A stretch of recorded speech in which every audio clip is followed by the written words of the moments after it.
ఈరోజు అమరావతి దగ్గర 50,000 కోట్ల రూపాయలతో పనులు ప్రారంభించడానికి ముందుకెళ్తున్నాం. ఇది కూడా సెల్ఫ్ ఫైనాన్సింగ్ ప్రాజెక్ట్. ఇది నేను పదే చెప్తున్నాను. రైతులు ముందుకొచ్చారు. ప్రపంచంలో ఎక్కడా జరగని నూతన ప్రయోగం. హైదరాబాద్ అభివృద్ధి అయింది. హైదరాబాద్లో సైబరాబాద్ ఏరియాలో ప్రభుత్వ భూములు ఎక్కువ ఉండేటివి. ఆ ప్రభుత్వ భూములన్నీ కూడా సద్వినియోగం చేశాం, అభివృద్ధి చేశాం. ప్రైవేట్ వాళ్ళు కూడా బాగుపడే పరిస్థితికి వచ్చారు. ఎక్కడైతే రియల్ ఎస్టేట్ బాగా భూమి వస్తుందో అక్కడ సంపద సృష్టించే అవకాశాలు వస్తాయి. అదే ఈరోజు చూస్తే ఒక్క హైదరాబాద్ వల్ల తెలంగాణ రాష్ట్రానికి పర్ క్యాపిటల్ ఇన్కమ్ నెంబర్ 1గా చేయగలిగింది. భారతదేశంలో మొదటి రాష్ట్రం, తలసరి ఆదాయంలో ఎక్కువ ఉండే రాష్ట్రం తెలంగాణ రాష్ట్రం. దానికి కారణం హైదరాబాద్ నగరం.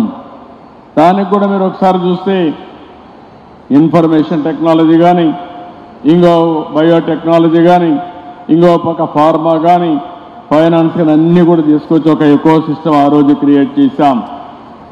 ఈరోజు హైదరాబాద్ నగరంలో ఔటర్ రింగ్ రోడ్ అనే ఒక అడ్వాంటేజ్ వచ్చింది.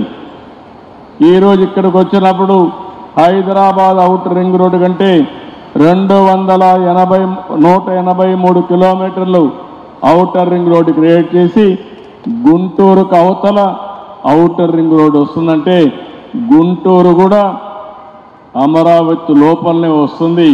ఈ రెండు కూడా కలిసిపోయే అవకాశం ఉందని చెప్పి కూడా నేను మీకు తెలియజేస్తున్నా.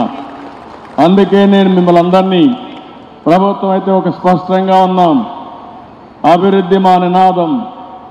అభివృద్ధి చేశాం, చేసిన దాఖలాలు ఉన్నాయి. మళ్ళీ అలాంటి అభివృద్ధి చేయడానికి ఈ ప్రభుత్వం ముందుకు వస్తున్నాం. ఈరోజు మీరు చూస్తే ఒక విషయం మనం గుర్తుపెట్టుకోవాలి. ఒక ఎకో సిస్టమ్ క్రియేట్ కావాల్సిన అవసరం ఉంది. ఒక పక్క ఇండస్ట్రీస్ రావాలి, ఒక పక్క వ్యవసాయం అభివృద్ధి కావాలి, పర్యాటక రంగం కూడా ఊపందుకోవాలి. ఇంకొక పక్కన ఇవన్నీ ఎంత పెద్ద ఎత్తున పెరిగితే అంత పెద్ద ఎత్తున రియల్ ఎస్టేట్ కానీ, నిర్మాణ రంగం కానీ ముందుకు పోయే పరిస్థితి వస్తుంది. ఒక నిర్మాణ రంగంలో మేము అనేక సార్లు చెప్పాం, 30-40 లక్షల కుటుంబాలు నిర్మాణ రంగం పైన ఆధారపడుతున్నారు.